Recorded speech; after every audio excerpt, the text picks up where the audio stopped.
Lorsqu'au petit matin, Nicole et Gilbert sortent de chez eux pour se rendre à leur travail, pas question de prendre la voiture. Et voilà, le départ, vélo, bus, métro, tous les jours. Ce couple habite à Grenade, en Haute-Garonne. Tous les deux travaillent à Toulouse, la 4e ville de France en termes d'emploi. Mais pour rallier Toulouse, à 40 km de là, le vélo ne suffit pas. On va partir à 7h pile. En fait, c'est des bus qui partent chaque demi-heure. Pour rien au monde désormais, ils ne changeraient leurs habitudes. Nicole et Gilbert sont devenus des inconditionnels des transports collectifs. D'autant que chaque matin, ils retrouvent des connaissances. Des moments de convivialité qu'ils apprécient et qui font le charme de ces voyages en autocar express à grande vitesse. C'est convivial, on refait le monde le matin, le soir. Plutôt que d'être toute seule dans sa voiture. Voilà. Chacun a son moment de détente. Gilbert, le mari de Nicole, a juste le temps d'écouter les infos à la radio. Toujours à l'heure. Il n'y a aucun problème d'attente ou autre, de bouchon. En prenant l'autoroute, c'est très pratique. Si cette solution de mobilité leur apparaît si pertinente, c'est parce que l'autocar les conduit au pied du métro. Ils arrivent à Bordeaux-Rouge, l'une des portes d'accès à Toulouse. Cela permet donc de combiner rapidement les moyens de transport. Voilà donc l'un des atouts des lignes express. Ce que confirme Lynn Malric, l'élu du conseil départemental de Haute-Garonne chargé des mobilités. Les lignes HOP font partie du réseau interurbain de la Haute-Garonne. Et depuis 2017, nous sommes en délégation de compétences de la part de la région Occitanie. Ces lignes HOP sont des lignes à grande vitesse, à grand service. C'est des lignes qui desservent les petites communes, les petits arrêts que ne peuvent pas desservir les arrêts de train ou de métro.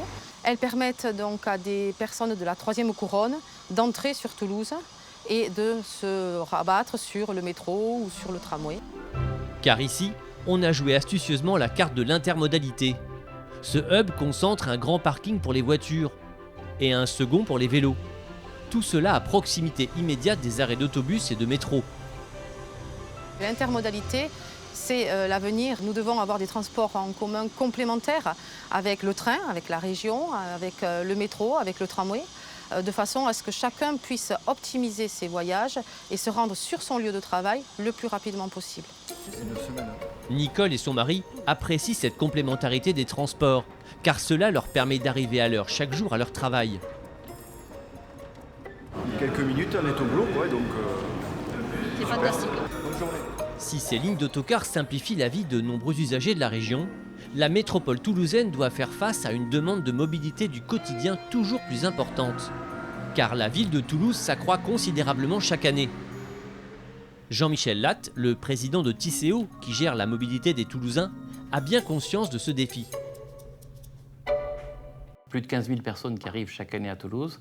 Quand on traduit ça en déplacements, il faut inventer chaque année 50 000 déplacements jour supplémentaires. Et donc la seule solution, c'est d'apporter une réponse multimodale pour digérer, j'allais dire, cette hausse de la population. Toulouse n'a pas le choix.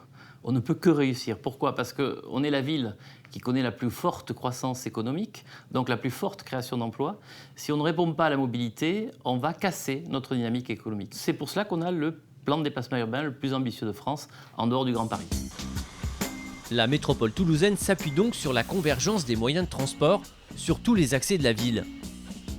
Un réseau de hubs multimodaux qui joue son rôle de facilitateur de déplacement, comme ici sur le site de Balma-Gramont.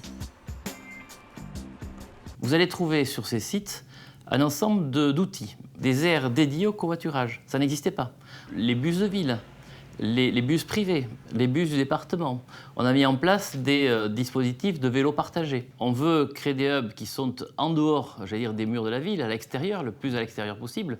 Avec la région, on travaille sur le concept de gare amont pour que les gens descendent le plus vite possible de leur véhicule et se mettent dans un autre système de transport, en particulier des transports en commun.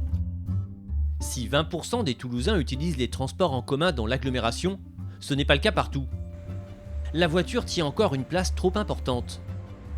Si on est dans un secteur, une zone blanche, où il n'y a pas beaucoup de transport, mais ça ne marche pas, les personnes, tant qu'elles vont plus vite en voiture quelque part qu'en transport en commun, elles gardent la voiture. Face à ces difficultés, les élus vont donc devoir améliorer leurs solutions de transport.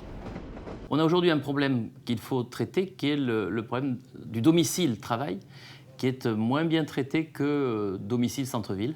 Donc on va développer un projet de 3e ligne de métro avec pour enjeu de mieux greffer entre elles les grandes zones économiques de notre région et autour.